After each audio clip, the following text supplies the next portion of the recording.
everybody, what's going on? Welcome to Jay Speak. This week we cover questions. First question, you mentioned hearing issues a couple weeks ago. Has anything cleared up?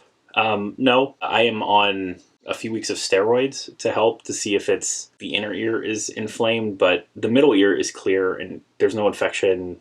You know, that the ears are healthy. I do have some hearing loss in my left ear, but I think that's to be expected after all these years. When I was a kid, I played drums and my room was like angled because I was above the garage, and my hi-hat and snare and a cymbal were like right here and the ceiling angled. So when I'd play, I was just getting all that high end blasted into my ear. So I'm sure that contributed, and 20 plus years of playing loud music definitely has impacted the ears, but the left is significantly more than the right. And at this point, they're just trying to rule out if there's inflammation on the inner ear. So I'm taking steroids for that. But I got an MRI I got to go to in a few weeks. So we'll see. Hopefully they don't find anything. So I guess we'll see. But yeah, it's really been kind of a challenge. I haven't been able to do things the way I want for a while now, unfortunately. I have built up a bunch of demo videos, so I had stuff that I can keep rolling. Yeah, I'm hoping things get back to normal so I can actually play, which would be awesome.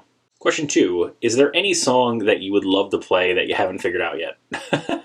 I think Sweet Child of Mine, like the ending solo where it like picks up speed and there's a wah pedal and things like that. I've always wanted to learn it. I haven't gone all the way with it. So I have spent some time with it. I'm not a really speedy player, but yeah, I think that's one that I would definitely like to conquer one day. I just haven't done it or really sat down and, focused to make it work, really. Yeah, that's definitely one that I would love to do. Question 3. What are your thoughts on the new Marcus King amplifier by Orange? So this is a signature amplifier, and the big deal about it, other than Marcus King gets his own amp, is that it is made in America, 6L6 based, which is, I think, the only amp that Orange has done that I can ever remember that didn't have EL34s or some British variant. So that's a big deal. Marcus is a tremendous player. If you're not familiar with Marcus King, definitely look him up. He's a phenom. Like, the guy can play like nobody's business, but I've seen him use Orange amps in the past, 8030s, etc. Single channel, one input amplifier. It has 3 controls, a deep, a sing. It's like a bass and a treble, and then also a volume control, and it's like one of those huge knobs, so it's hard to miss. Very kind of idiot-proof setup. The fact that you can just turn up the volume knob and you get beautiful breakup is awesome. That's one of the reasons I love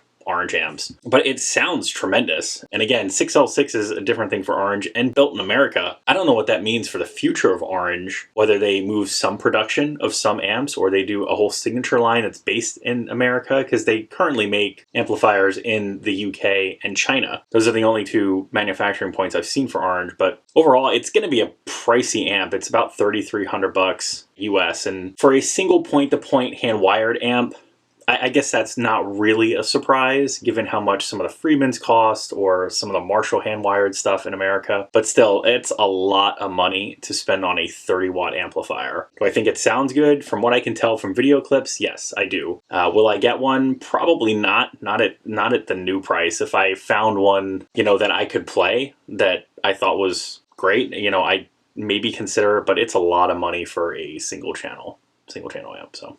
If you have any questions or comments, please leave them below. As always, thanks for watching. Remember to like, share, and subscribe. Many more videos to come. Don't miss one sub.